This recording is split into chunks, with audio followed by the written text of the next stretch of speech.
Where'd this week go? It's been a crazy, crazy news week. As we stand here right now, everybody's kind of waiting on this Lindsay Clancy murder trial verdict. The jury's got the case.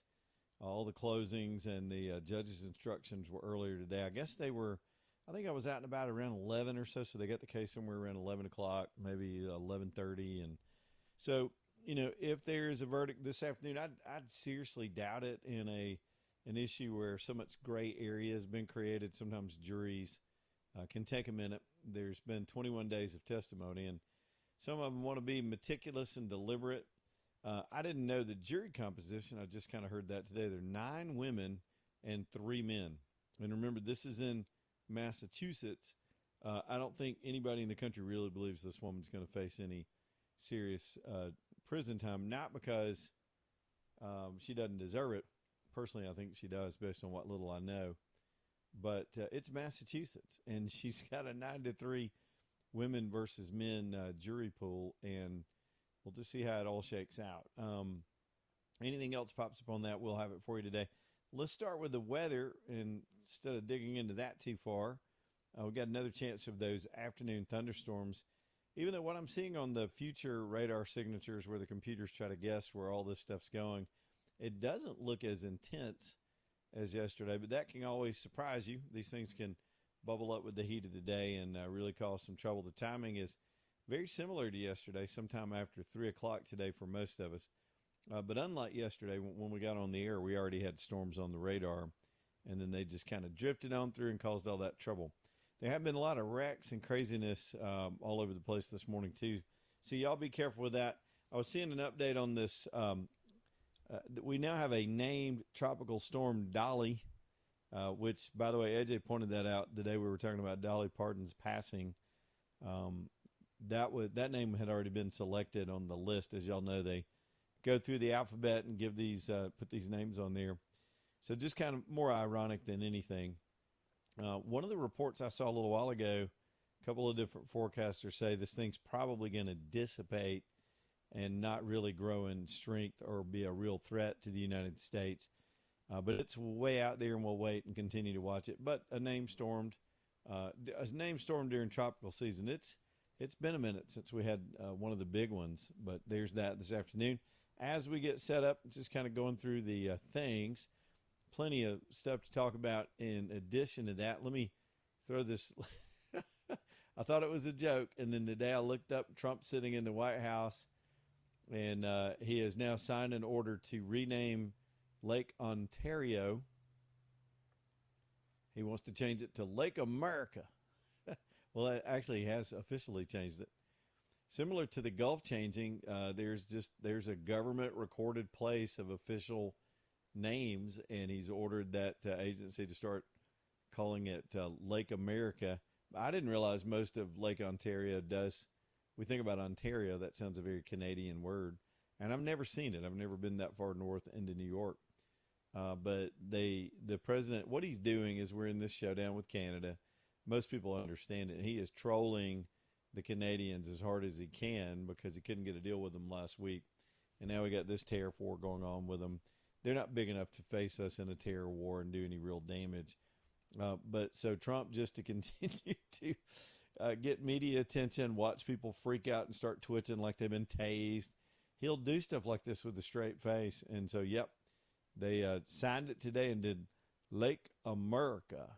One other note while we're talking about the Trumpster and things, sort of politics, after winning that Supreme Court decision last week, firmly establishing the power of the president to create the postal rules as it relates to mail-in ballots.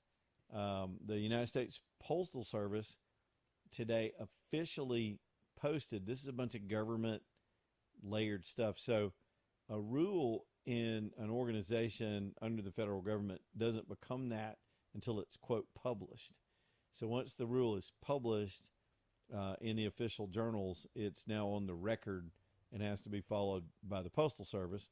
So the Postal Service, which is still struggling with money, trying to get it together, did publish the rule and will be following the new rules set down by the Trump administration. They are creative because it creates a better system for not allowing the post, the post office to be really a vote laundering operation or a ballot laundering operation for the Democrat Party, which is what they had turned it into. Breaking the chain of custody of a ballot by running it through the mail should be a great exception, not a rule. This is how they're pulling off some of the cheating. Now, I don't know if what happens on the state level, because the states have to now comply. Maybe it'll just filter out some of the bad stuff, but we're in a weird place. We're in a weird place with all that. So we'll get further into that later if there's anything else. I have not read, to be fair with the audience, I've not read up on all the rules and know exactly what the Trump ordered the post office to start doing. But it is much more secure than just the Wild West system that we had in the last few election cycles. What else can I throw at you? I'm just sitting here sipping on coffee, waiting on the rain. Fake flocks. I got that on my list today. Fake flocks. What is that? Apparently now some authorities, both federal and state, are starting to use fake flock cameras to catch people destroying flock cameras. It's that bait car, or what are they, bait bike, where they'll put some bait out there and wait on some criminal to do something dumb, and they're watching them.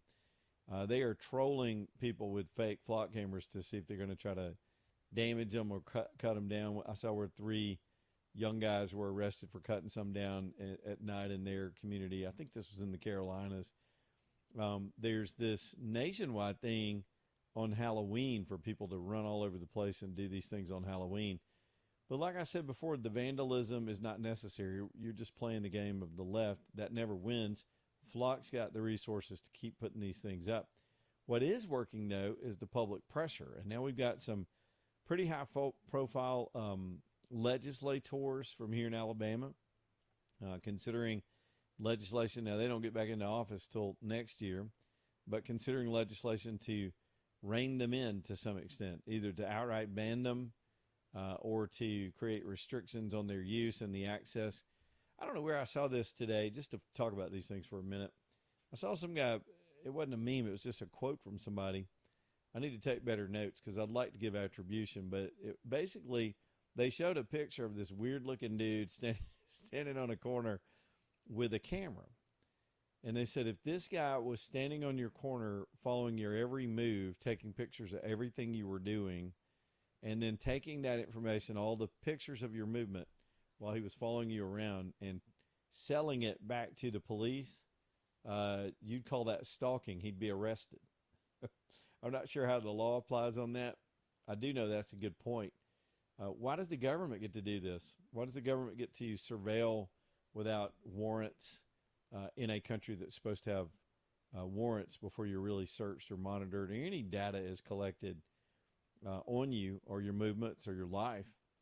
So it's a philosophical argument. I get it. I sure get it that the police are probably bagging and tagging some criminals according to the way the technology people speak about it. But you know what? I'd rather take my chances in a free society of not being surveilled than pretend that we're suddenly safer because of these things. I'm just not so sure about that. All right, so we got fake flocks. I don't know what's going on with this story. Sometimes I come plowing in here with one big story and we just get on it. But today's one of those days where I'm just going to kind of set the table and we'll follow things.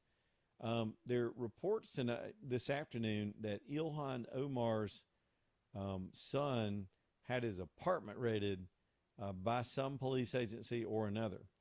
Apparently the target was both he and his roommate. We're not sure if this has to do with her malfeasance and the money laundering schemes and all this stuff she was running in Minnesota, or if this kid's just out doing some criminal activity inspired by his mother but not connected to her. We'll have to find out more about this case as the afternoon goes on. Apparently they found some weapons. Weapons are legal unless he had done something illegal. So we'll keep an eye on that one too this afternoon to see if there's any greater detail on whatever that is. Sounded sensational at first, but I kept seeing other updates on it and reports, so I don't know what that's about. And then there's this, and I was very excited to see this. The Trump administration, in partnership, I suppose, with people in the industry, have announced today there's going to be a new oil refinery built in Brownsville, Texas. Hallelujah. It is the first new refinery constructed in 50 years, since the mid 1970s. There has been hostility toward that industry, even though we all die without it. And refining capacity right now is the choke point for a lot of things.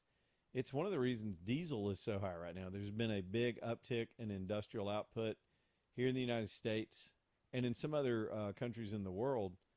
Some of that's due to the new trade agreements and repatriating manufacturing. By the way, I read a manufacturing survey today of people that build things and make things and produce the actual products.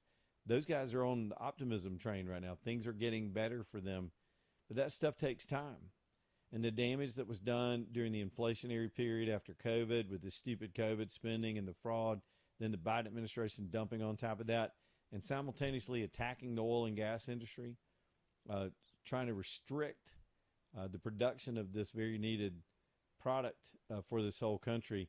You're not just going to fix that I'm not even sure Trump can fix it in the course of a 4-year presidency.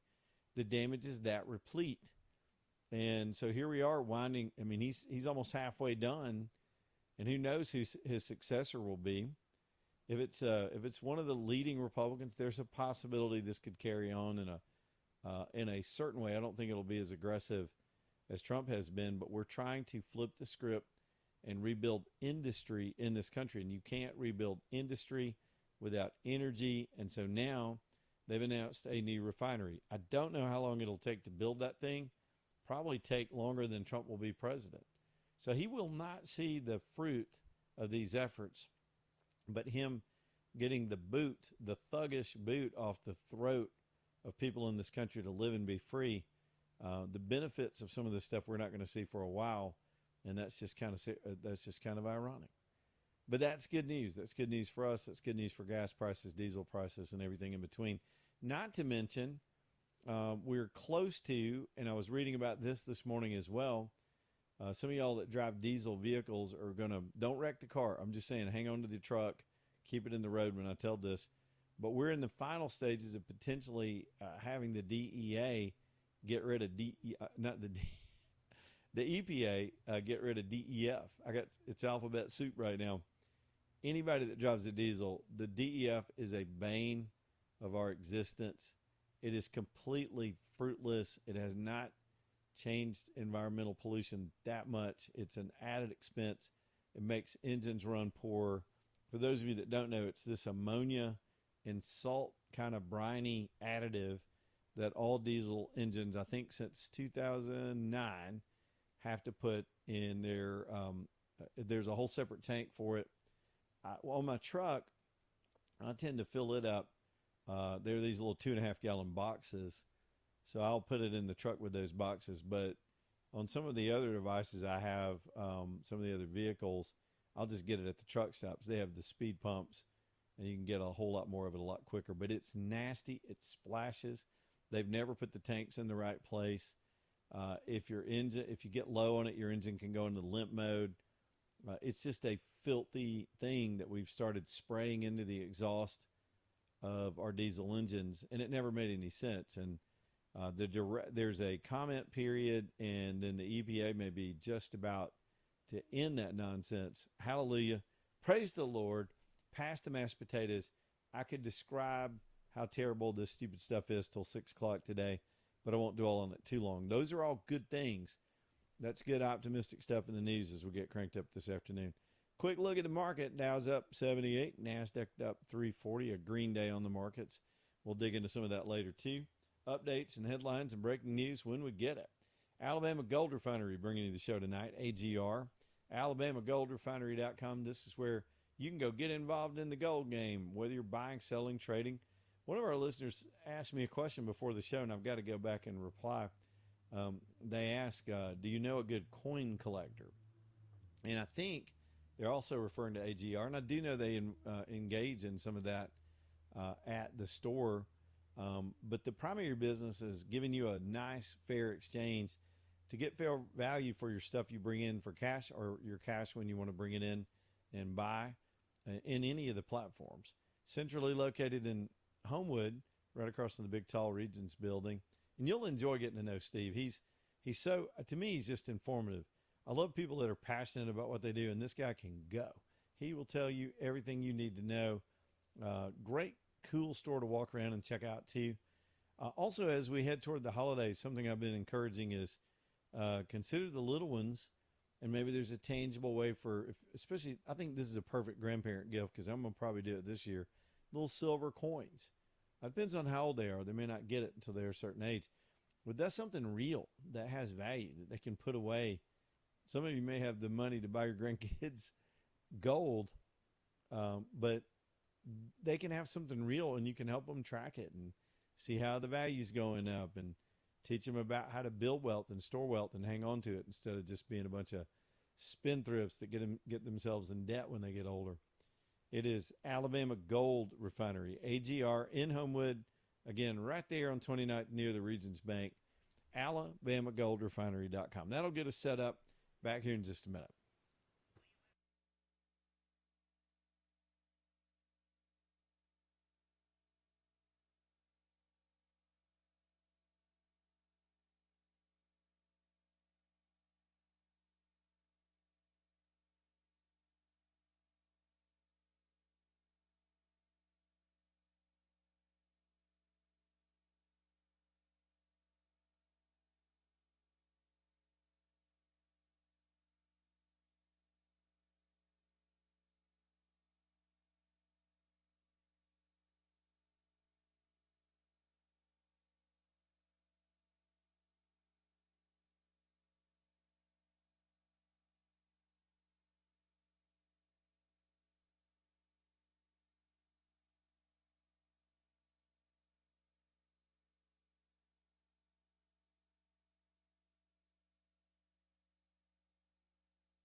All right, y'all, 225 Leland Live, Huey Town Pond. Man, Tommy's got the pre-owned Glocks. Where'd the music go? It's just dead. Pre-owned Glocks, the law enforcement Glocks that we love to tell you about from time to time when he gets the new ones in. And most of you, if you've listened for any length of time, you understand how this works. Law enforcement, a lot of agencies will exclusively cut deals and use the Glock in their law enforcement agencies. And then there's a program where they, after a period of time, they'll cycle those out and replace them with newer Glocks for the agencies. And so no matter whether those guns were used heavily on the ranges or whatever, or not at all, they get cycled out in a group. So, man, Tommy and his team, they go and get a hold of them as quickly as they can. They're part of a program where they get access to these pre-owned LE, we call them the LE Glocks, law enforcement Glocks. So pretty cool. They've got them. They've got Glock 17s, 21s, 22s, and 23s. A lot of different caliber selections. You might even run across two of these that are in the original boxes, have never been fired. Tommy's got them for $399.99 while they last. Huey Town Pond. Y'all go see him over on Brook Lane Drive, and I'm happy to announce he and I were working this out yesterday. In a couple of weeks, we're going to set up to do a live show over there as we head into hunting season and Christmas buying season. And he's got a big old sale that he's got all the details ironed out. I'm going to wait and start promoting it maybe tomorrow when I understand everything. But there's going to be a sale associated with our appearance over there. So that'll be a lot of fun to see some of y'all. Great place to hang out. You're not going to argue with me to want to go hang out in the gun store. So Huey Town Pond, y'all go see him on Brook Lane Drive and get yourself one of these Glocks. I bought one when Tommy first came on, man. I had to take him up on that deal. I think the price was the same back then, late last year. And yeah, boom. I still have that one. It's one of my favorite guns. I got a 40 only because, man, he had some good selection, but I've got a lot of 40 caliber ammo, and it just made sense to me to have a gun that matched some of the other handguns I have. But man, they're really cool. So go check them out. Huey Town Pond, Brook Lane Drive. There you go. I just saw this come across. It was TNC and TMZ, and apparently CNN is having to apologize because these idiots put a picture on one of their stories of a Dolly Parton impersonator instead of Dolly Parton. And that's not even, I'm telling you, that's not an easy mistake to make. This woman kind of looks like Dolly. She almost looks like a tranny that looks like Dolly. I'm not trying to insult the woman. She just does not look like Dolly. If you zoom in on her face, it's clearly not Dolly. It's somebody looking like Dolly. But CNN put it up anyway because these 12-year-olds working in their production department probably didn't even know who she was in the first place. So now they're having to apologize to the Pardon family. And as I think there's some public tributes, there's going to be a private service for her, as were her wishes, but there's some public tributes and memorials going on in that area of Tennessee as we round out the week as well. Still reaction and tributes coming in from all over. That reminds me of this Jelly Roll thing. What I'm frustrated with the Jelly Roll thing, everybody's mad at him because he went on Kimmel and insulted Trump. I don't care what. I want comedians to be offensive, right? I didn't know he was a comedian. I assume he's a singer. Everybody loves Jelly Roll at one point. Now everybody's hating on him because he's was turned into a jerk. And the sad thing is I can't boycott Jelly Roll because I never listened to Jelly Roll. Just like Bud Light. I don't drink Bud Light. Don't watch the WNBA. I can't get in on all the fun. I wish I could really get after it. I guess Cracker Barrel was my only win. I quit going there for a while. All right, back in a minute. Bottom of the hour. Leland Live.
Man, want to get paid. That's right. Blakely's Bouquets next up here on the show. Blake. I always spell it for you because I want you to get it right. If you go online to order some flowers for somebody you love, it's Blake and Lee. They put two names together to make Blake Lee's. And just excited to always have them on the show. This is kind of a flower season. We always think about Valentine's Day and some of the spring stuff, graduation during that part of the year. But as we go into the holidays, people love to do the centerpieces and the holiday decor and maybe wreaths and things like that that you're going to put out. Start your planning, even fall holiday flowers and all the things that they do with regard to that. Get to know them. You'll have a personal florist. And there's kind of two types of people when it comes to flowers, in my opinion. There are these super flower people that understand them and can name them and know what looks good and how to put them together, and they want to work with somebody to do that. I was part of a campaign one time. We had a flower person on the campaign, was real particular about everything just being perfect, and they'll sit down with you and work that through.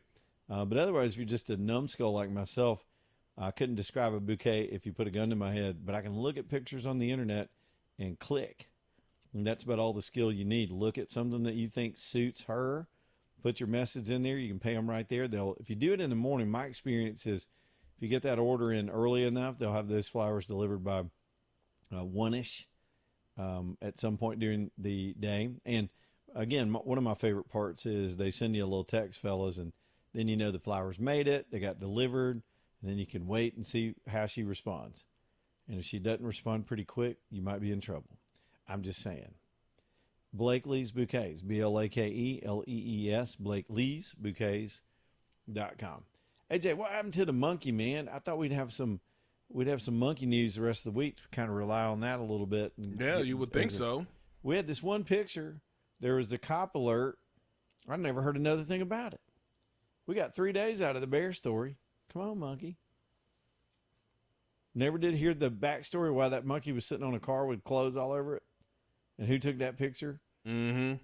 No other incidents, no other sightings. Like, there's nothing at all. It just went away. It got memory hold. I wonder why. Maybe got scared of the rain. Could have been. Mm-hmm. Are you Milli Vanilli now, and you're going to blame it on the rain? Blame it on the rain. Yeah. I said something about Milli Vanilli to one of the kids the other day. Jessica's got teens. They had no idea what I was talking about. I said, that's totally Milli Vanilli. And they just looked at me. I might as well have quoted Porter Wagner from one of those shows back in the day, like my grandparents. I might as well have quoted Lawrence Welk. I mean, I could not have sounded older. They're like, Millie, what? It's like, you don't know about Milli Vanilli? Like, no. And they didn't care for me to explain it. They immediately left the room because they felt an explanation coming on. Right. Well, by that time, they're like, yeah, never mind. Well, we're done. He's going to start talking. Yeah, we're done with this conversation. One of my brutal tactics, especially with teenagers, is cornering them and keeping them occupied with one of my long-winded speeches. Y'all think I talk on the radio a long time. I can make a kid sit on the couch so they're just about to just go ahead and end it all. They hate that worse than, I mean, at some point with teenagers, I mean, they're too big. You can't really whip them. It doesn't make any sense. You can't reason with them because their brains aren't developed. They have no sense of reason. But you can bore the snot out of them. And that's an effective tool, just letting y'all know. As your kids get older, that works. All right. Look, I'm going to definitely use that tactic. And then I'm going to have them write a dissertation on what I had just said, just to make sure they really, truly, fully comprehend. Make them write you a book report, like a little response in writing as to what. Take notes, and then write a little report on what you just told them. Then they're kind of forced to listen. I remember one of mine one time. I was watching the clock. I was making stuff up, kind of like what I'm doing right now, just filibustering, like through a radio segment, and he literally just stopped at one point and said, could you just like spank me or something or ground me? Because I really just want to go to my room. I was like, no, we're having a chat. Yeah, I'm not giving you what you want. That's the whole point of a punishment. Yeah. I got to like 2 hours. The other thing is you always preserve some amount of yard work or chore activity. You know, a certain amount of that kids ought to be doing anyway. But I've been kind of thinning out my woods the last few days. I'm trying to get ahead of the fall leaves and get some things cleaned up before the leaves fall. And there are a bunch of loose sticks where I was going through the woods. So guess who's going to be picking up sticks this week? somebody didn't clean their room last night. So always cash in on some free labor whenever you can get it. A little parental advice right here on the show, in case y'all need it. Southern Skies Dermatology, speaking of advice, I'm telling you, skin cancer is one of those things that goes right over people's heads. And I get it. I wasn't paying attention to it either until I started seeing it show up in my life with certain family members. And I had a family member in my 20s that had a basal cell carcinoma, which is not as bad as melanoma, but it was on her face, and she had to have a removal. And that's horrifying to a young person to have to go through that, even though it's not the kind of cancer that can take your life. So it's scary, and you'd rather just put it off and not talk about the C word. But if you're smart, you do the screenings, and that means all the screenings. The breast cancer exams, the colorectal exams, the prostate exams. When it's time, when you age into it, it's your time. Put them on your thing, go do it. But then when it comes to skin cancer, there's just, to me, there's not as much emphasis. We got a nice theme week for breast cancer exam with the pink campaigns that everybody gets involved in, even the NFL. And but skin cancer, somebody sent me a message one time when I was talking about this, that they do have a theme and a color as a reminder, which is wonderful. But I don't know, I can't remember what it is, and we never see it. We don't see a lot of publicity on it. Here's the bottom line. And it's because some of it is benign and some of it is dangerous, but it affects 1 in 5 people. More people you know in terms of cancer will get skin cancer over, or a melanoma over some of the other cancers. Also, good news that we got last week was that some new trials for a Moderna DNA specific medicine that goes along with Keytruda. I credit that drug with helping save my mom's life from internal melanoma. May eventually wipe out that form of melanoma. It'll take some time for all this to get to the market and more studies to be had. But the promise is there, but nothing's ever going to beat early screening. Early screening is the key to all this, and that's what Dr. Mario really wants to emphasize.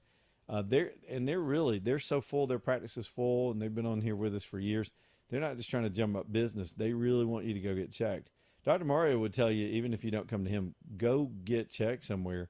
I say you go to them because they're the skin cancer experts.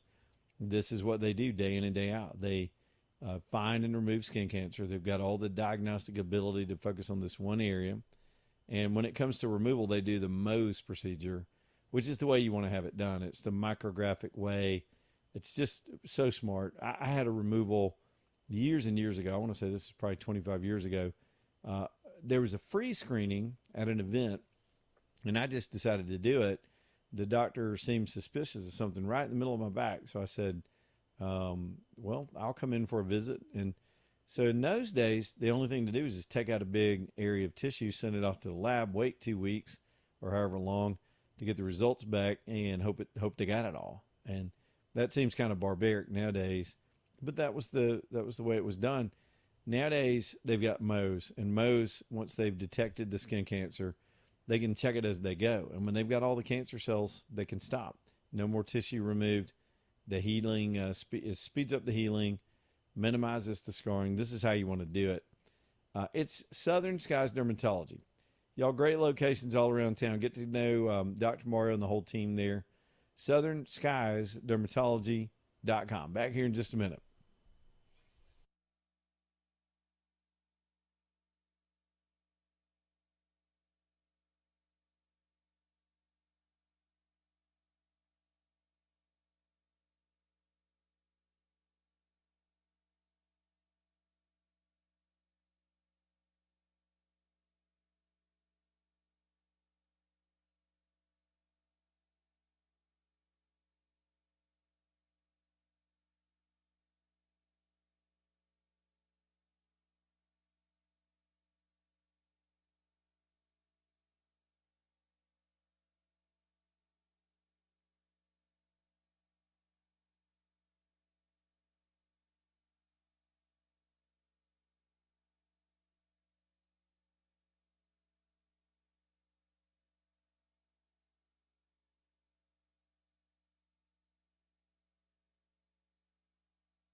Yeah, I was just taking a little quick look at the radar to see if any of that stuff's developing. It looks pretty dry right now. Maybe we got our worst punch yesterday. That'd be good with me. We do need to keep up with the rain, but I've got some things going on where I don't need any rain for a little while. FloorTech Concrete Coatings is one of our great sponsors, one of our newer sponsors here on the show. And I just appreciate the backstory every time I spend a little time on it to help, because they described it to me and I want to describe it to you as best I can. So y'all understand what what a concrete coating is. Most people for years have put it this, we call it paint, but it's really a thicker substance that you put on your concrete to protect it and to beautify it and to help you with the maintenance of it. Concrete's a mess, man. It's real spongy, has those pores in it. If you spill something like oil or grease, it's just going to look worse and worse. And at some point, it'll even start to degrade when you get enough stuff spilt on it. So coating it has always made sense. It's a multi-billion-dollar industry. But the thing is, the products mostly suck. I mean, I did a project like this about 20 years ago on a different house in a garage. Wanted to make the garage look all nice, did a lot of organization, but I did it myself. And, I mean, it wasn't long after that it started fading. Right where the windows, where the light came in the morning, that just turned almost white. This was a weird sort of a tan color, but it matched the rest of the house. And then later it started to peel. Those hot car tires coming in, especially in the summer, twisting and backing in and out. Eventually it came up. I just, like a lot of people, thought, well, that's just what happens. That stuff doesn't last very long. It doesn't have to be that way. Kevin at FloorTech got in the lab and decided that they would make the product better. So they started studying it in a lot of sort of almost pressure cooker like situations, and found out that most of the industry just put a lot of impurities in their product, I guess to stretch it out and make it apply easier, and probably a lot of financial reasons they did it, but it made the product worse. So they just took that out. They literally just created a purer form of the product that they tested and tested and tested so much that they say, hey, we'll guarantee it. It's going to last as long as you do in that house. We're going to guarantee it for the life of the home. And yes, that is transferable. So once you do this project, you'll beautify your space, be easier to clean. You can just, some people pressure wash it, some people just mop it and knock the gunk off of it. It's protecting your floors, and this is the product you want in your home or in your business. Some people do retail concrete coating and all that as well. Y'all, is FloorTech, T-E-K. You got to put that K in there when you spell it, floortechcoatings.com. Let them come out. When they come out, you get to choose your own colors.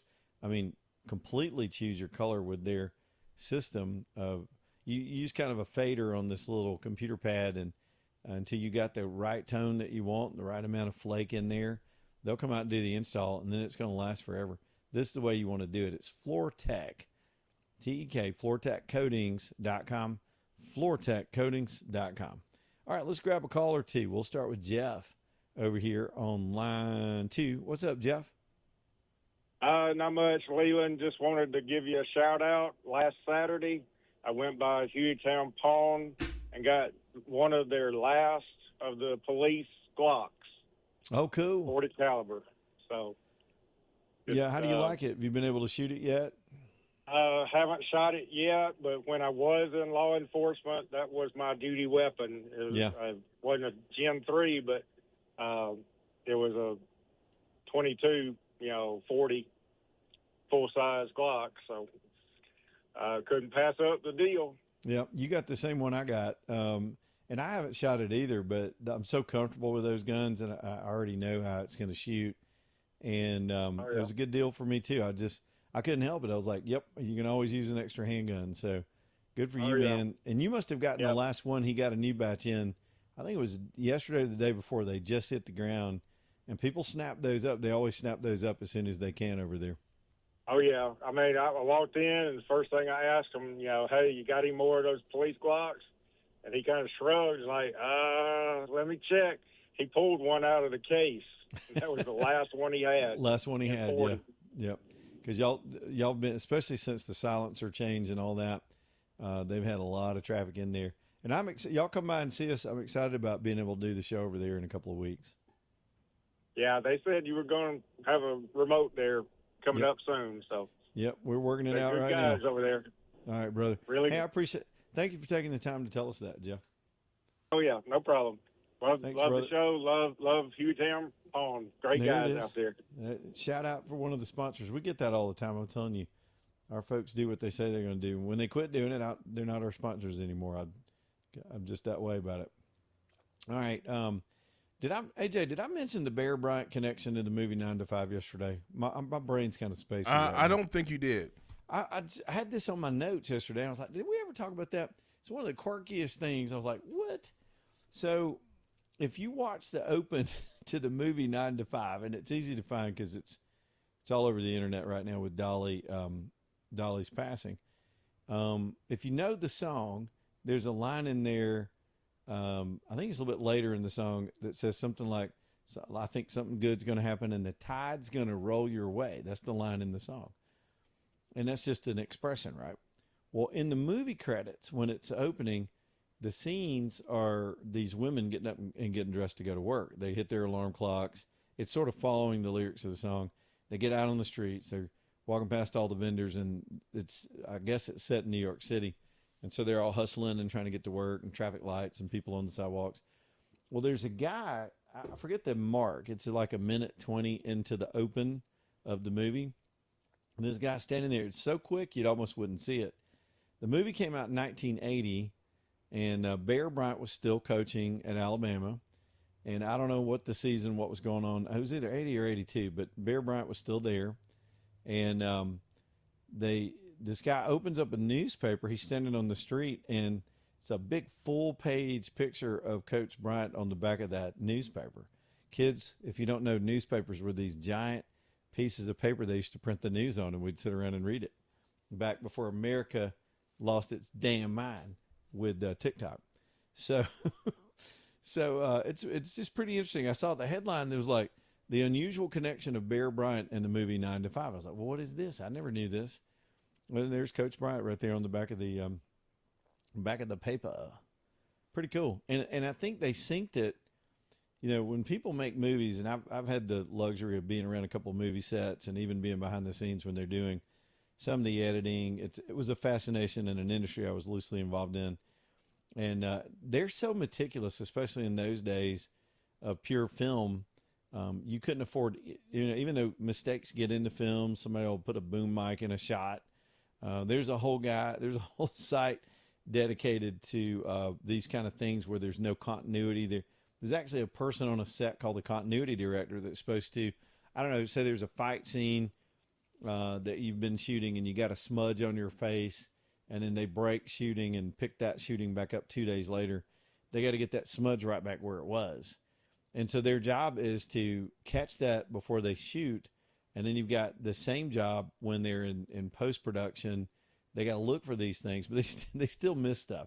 And so it's kind of fun to find those things in the movies sometimes, but it also kind of messes up the movie. For example, I'll give you another example. There's a scene in Dances with Wolves when our hero, the Kevin Costner character, is being driven out west to go to his fort on this sort of wagon. And it's this disgusting guy who farts and makes jokes and is just jovial is his sort of driver taking supplies out there. And he's eating a boiled egg.